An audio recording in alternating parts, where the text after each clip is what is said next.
Hey everyone, welcome back to another video. In today's video, I'm going to talk about nurse economics, specifically salaries for British Columbians or Canadians who are working as a registered nurse, and what is their starting salary and what are all the different factors that play into a nurse's salary. So let's get started.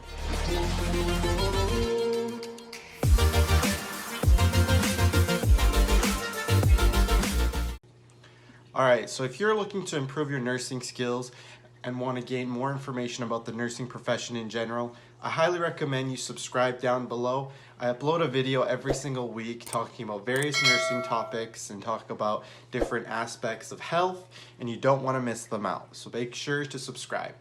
Alright, so what am I going to talk about in this video? I'm going to talk about the starting wage of a registered nurse in British Columbia in 2020. Now, each province in Canada has certain wage grids that they follow based on what their union follows. So for example, in British Columbia right now in 2020, it's called the PCCNP. Now, nurses follow a specific contract and they have different voting times throughout every, I think 3 or 4 years, I can't remember off the top of my head, that discuss wages and discuss different contracts and basically negotiate what their wages should be. So it changes every few years. Now, for the most part, every time they negotiate a contract, it generally increases, the wages increase. So as of right now in 2020, the starting wage for a registered nurse is $34.83. That means if you're a new grad, that means if it's your first time working as a bedside nurse, you get $34.83. Now the confusion here is whenever you work as a registered nurse on a hospital floor, there's different wages that you get based on the times of days that you work. So for example, if you work a night shift, you get an extra premium. If you work a weekend, you get an extra premium. If you work a weekend night shift, you get an extra premium.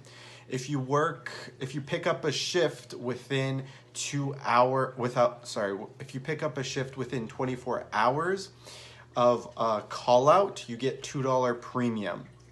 So if you work things up, it actually adds up quite a bit, but it also makes it a bit confusing for a person wanting to know how much salary does a registered nurse have, because there is so much variances in the shifts that they pick up. So for example, if I were to pick up a weekend, right?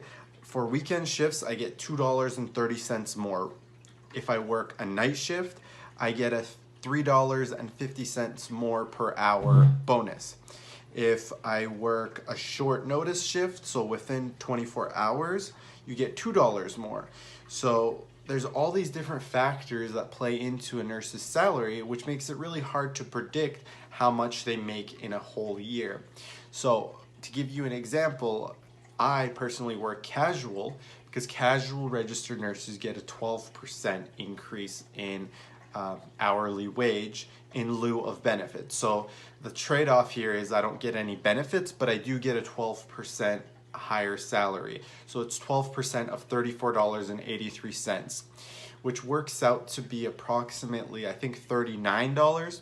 So let's just give you an example. For myself, I get $39 of base pay. So if I work a weekend, I get an extra $2.30. If I work a night shift, I get an extra $3.50.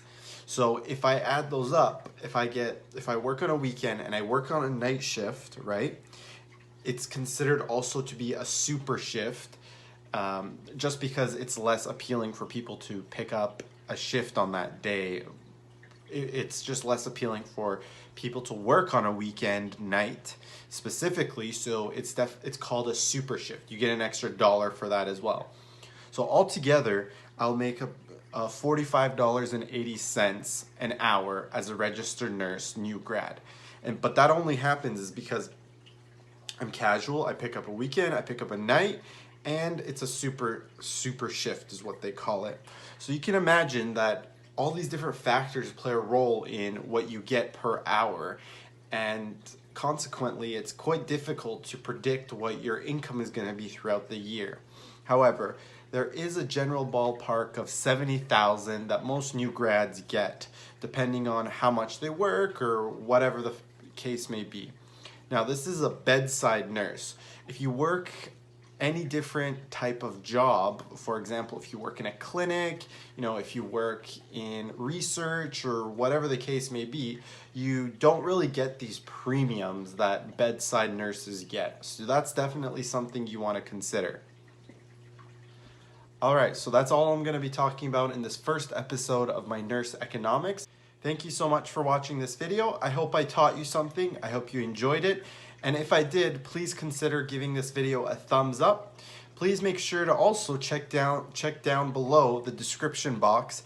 I do have various links that you might want to check out. For example, I have a free fitness guide, I have a free nutrition guide, and I wrote a free ebook where you can download where I talk about the NCLEX and how I passed the NCLEX and a specific 45-day plan that you can utilize so that hopefully you pass the NCLEX as well.